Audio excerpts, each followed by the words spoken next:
tabia zenye nguvu za kiroho, kuza tabia za kiroho, kuza tabia za kimungu, kuza maisha yako yawe kwenye msingi wa kiroho. Mtu akikuangalia aseme huyu mtu, na ni kama naona neno la Mungu linaishi ndani ya huyu mtu, namuona Mungu anaishi kwa huyu mtu. Vile una nidhamu, vile una utii, vile una hiki, vile una hiki. Nidhamu, adabu. Fundisha akili yako kila siku kwa neno la Bwana kuzingatia makusudi ya Mungu ulioumbiwa. Kadiri unavyosoma neno la Mungu, kuna kitu kinachojiumba ndani kwenye akili yako, na itakuwa inakupeleka kwenye maisha ambayo Mungu alikusudia uyaishi, ubarikiwe na ufanikiwe. Naomba uzingatie hiyo. Fundisha, lisha akili yako, neno la Mungu liishi ndani yako. Kila unachofanya kinasukumwa na msukumo wa mawazo yaliyo ndani.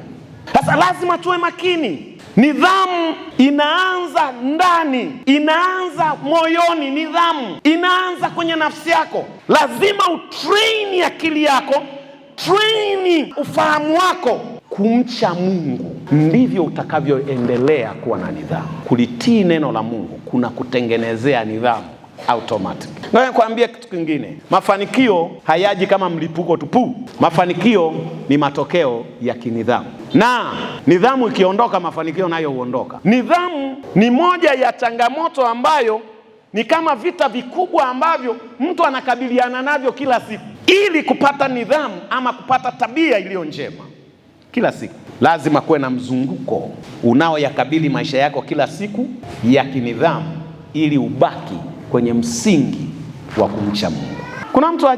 Kuna mtu ajali kabisa na umeokoka. Haiwezekani tuwe na kanisa ambalo halina nidhamu, wanaume na wanawake ambao hawana nidhamu. Hapana. Angalia sana unajishikamanisha na aina gani ya watu wanaoathiri maisha yako. Wanawekeza nini ndani yako? Kuna nidhamu ya kiungu ama inakuondoa kwenye nidhamu? Lazima uwe makini. Hatuwezi kujitenga na watu. Tutaishi na watu, tutafanya kazi na watu, lakini ishu ya kinidhamu lazima yetu iwe juu, ili tuweze kushinda kutokuwa na nidhamu. Lakini pia ujifunze kuvumilia, tabia yako ikomae. Jifunze kuvumilia maumivu ya kinidhamu, kuadibishwa, kukemewa, kunyimwa, kuzuiwa na kuambiwa umekosea. Kuna watu hawapendi hiyo kabisa. Vumilia na ukubali mpaka ufike ukomavu wa kinidhamu. Mpaka ufike nini? Ukomavu wa kinidhamu kiroho na kimwili.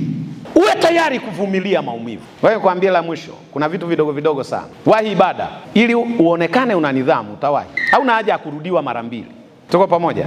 Fanya hiki. Utii unatafsiri nidhamu yako.